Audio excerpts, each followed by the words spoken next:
Happy Tuesday to everyone! Welcome to Violet Amethyst Vlog. Today, i-share ko sa inyo kung paano lutuin yung famous Egyptian recipe na tinatawag nilang kushari. Mahilig yung amo ko na bumili ng ganun, pero pag minsan, mas gusto niya magpaluto dito sa bahay kasi mas makasave daw siya at mas alam niya na okay daw kasi dito sa bahay niluto. Kaya ngayong araw, i-share ko sa inyo kung paano lutuin yung tinatawag nilang kushari. Ito yung mga gagamitin ko na ingredients. Ito yung lentils, yung tinatawag nilang kushari ades. Ito yung pinaka main na ingredients niya para sa kushari. Ito yung vermicelli, yung small size ng vermicelli para siyang pancit. Tapos macaroni at saka yung large size ng vermicelli kasi meron ito by sizes, yung number 1 at saka number 3. Pero ito yung ginamit ko, number 3. Pwede din kayong gumamit ng spaghetti. Tapos 1 cup of rice. Kasi dalawa lang sila kakain, kaya hindi ako masyado maglagay ng marami. At saka, kailangan din ng sibuyas, bawang at kamatis. Tapos, ito yung mga ibang ingredients na gagamitin ko. Gagamit ako ng black pepper, cumin powder, salt, cooking oil, tomato paste, at saka vinegar.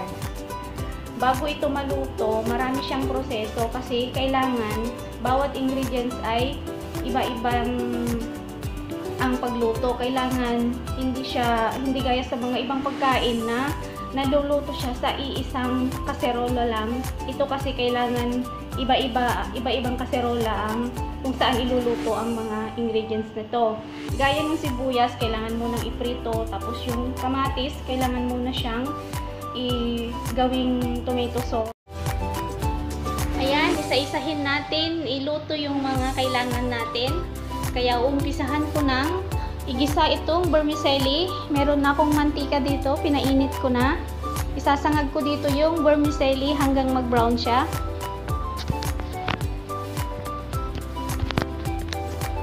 Ito na siya, unti-unti na siyang nag-brown.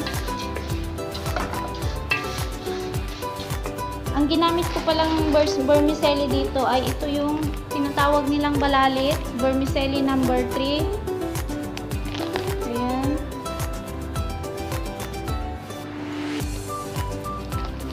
Ayan siya oh. Vermicelli number 3. Or tinatawag nilang fineness or balalit. Yung iba naman tinatawag nilang shahriya. Ayan, gisahin natin. Tapos kapag mag-brown na lahat ito, ilalagay na natin ang bigas. Ito na siya, maganda na yung kulay ng vermicelli. Brown na siya. Ilalagay ko na ang bigas at igigisa natin.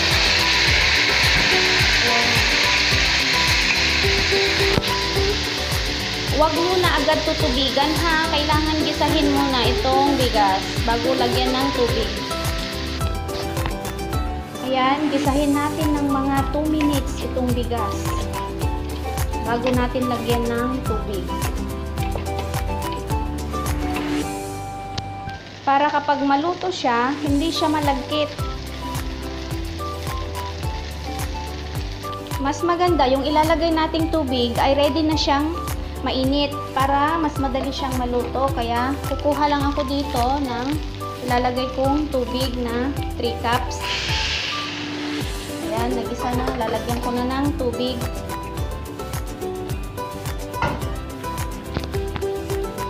Tapos, yung tubig niya, huwag masyadong madami. Kailangan, pag yung gagamitin yung bigas, kumbaga, mga 1 inch lang ang taas ng tubig doon sa level ng bigas. Ganito lang siya, oh, para nakikita mo pa rin yung bigas. Tapos, maglalagay ako ng 1 teaspoon ng salt. Ayan, tatakpan natin at Hintayin natin kumulo hanggang maluto siya. I-check lang natin para hindi ano natin yung tubig niya kapag tuyo na or kailangan pa ng kunting tubig. Kailangan kasi yung rice niya hindi masyadong basa at hindi rin siya masyadong lata. Yung katamtaman lang yung pagkaluto. Ayan, kumukulo na yung tubig na pagpapalambutan natin ng macaroni. Naglagay lang ako dito ng 1 teaspoon of salt and 2 tablespoon of oil. Ilalagay ko na itong macaroni. Dito din natin ipapakulo mamaya yung vermicelli number 1. Unahin lang natin yung macaroni kasi mas matagal yan maluto. Ayan, habang niluluto natin yung kanin at saka yung macaroni, nagpainit na ako ng mantika para dito natin iprito yung sibuyas. Ito yung sibuyas na iprito natin para sa toppings niya. Pero kailangan, bago natin iprito to, habang pinapainit natin yung mantika, maglalagay tayo ng 2 tablespoon of vinegar at saka 1 tablespoon of flour or harina. Kasi ang secret nito ay para yung sibuyas ay crispy siya pagka na-prito. Hindi siya agad maglambot. Kasi gusto nila yung crispy yung sibuyas niya pagka prito.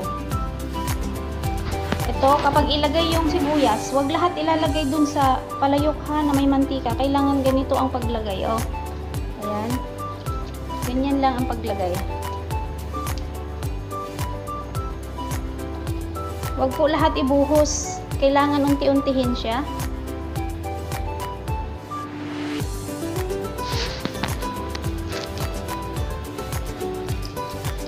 Ito na yung kanin, nagsisimmer na siya. Papahinaan lang natin yung apoy niya hanggang medyo maluto pa siya. Yung ipainin natin. Hinaan lang yung apoy. Hina lang yung apoy. Ayan, medyo malambot na ang macaroni. Ihahalo ko na ito kasi mas mabilis ito maluto. Para magsabay na sila na maluto. Ayan, ito na yung kanin. Parang sinaing lang sa atin. Ang pagkakaiba kasi, meron siyang parang pansit at saka ginigisa siya sa mantika. At saka itong sibuyas, medyo nag-brown na din.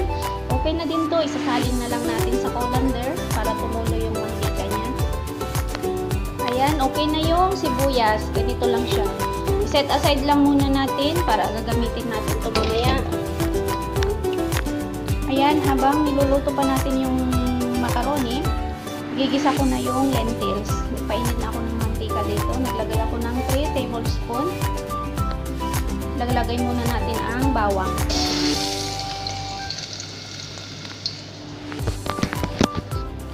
At isusunod na natin ang sibuyas. Gisahin natin ng mabuti kasi mas masarap pag may gisa ng mabuti itong sibuyas at saka bawang niya bago ilagay yung lentils. Kailangan mag-brown din konti yung sibuyas. Ayan, pwede na itong macaroni. Sasalain ko na at iset aside lang natin.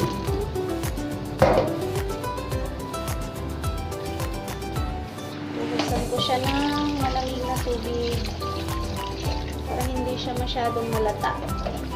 Kasi habang mainit yung macaroni, kahit natanggal na yung tubig niya, unti-unti pa rin siyang naluluto. Ayan, isa-set aside lang natin tong macaroni at mamaya ihahalo natin. Ayan, okay na yung sibuyas at bawang. Ilalagay na natin itong naibabad na lentils.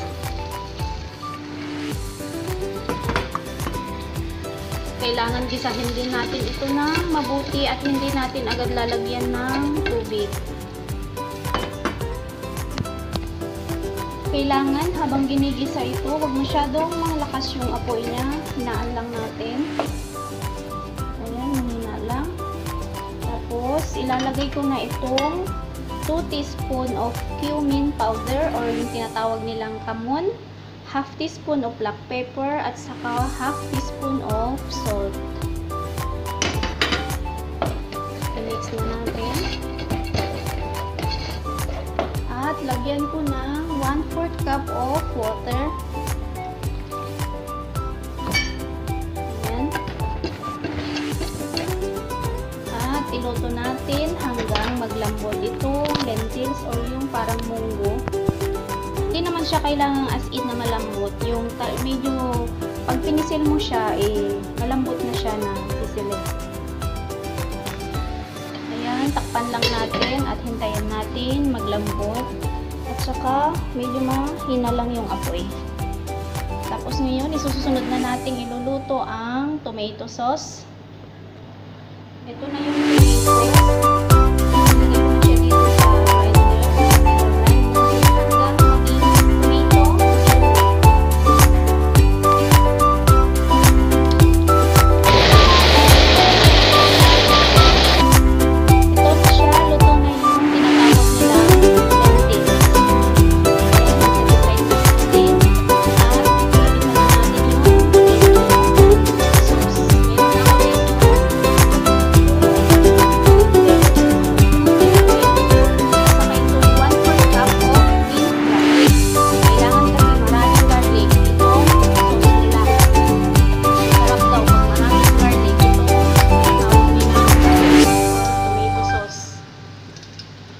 Ayan, gipahin natin itong garlic.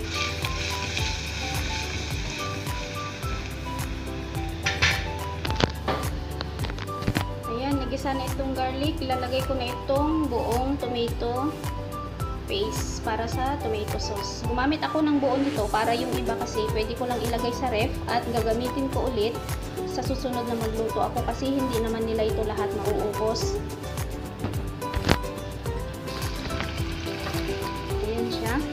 At ilalagay ko na rin itong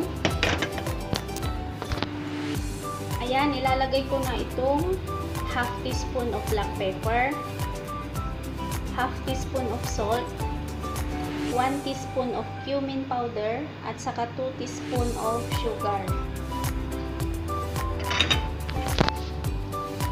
At saka 2 tablespoon of baking powder. I'm sorry, vinegar pala ito.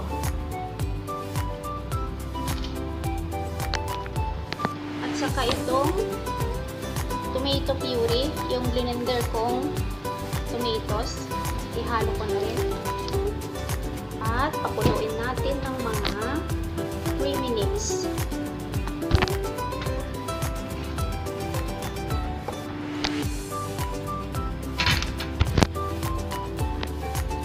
Ayan, ready na lahat yung mga sangkap na naluto para sa dito siya kushari. Ito na yung rice, yung macaroni at saka yung large size ng vermicelli, yung tomato sauce, yung lentils, yung fried onion, at saka yung chickpeas. I-plate lang natin ito mamaya. Uunahin yung rice, tapos macaroni, tapos lentils, at saka yung onion at chickpeas. Tapos yun na yung sauce nila. Ito na siya. I-plate ko na. Inuna ko na yung rice. Tapos itong macaroni at vermicelli. At saka next itong lentils. At itong fried onion.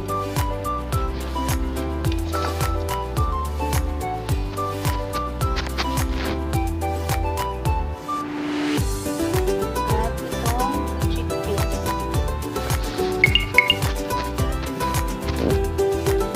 Ayan, ganito na po yung itsura niya. Kita mo yung rice, yung macaroni, yung vermicelli,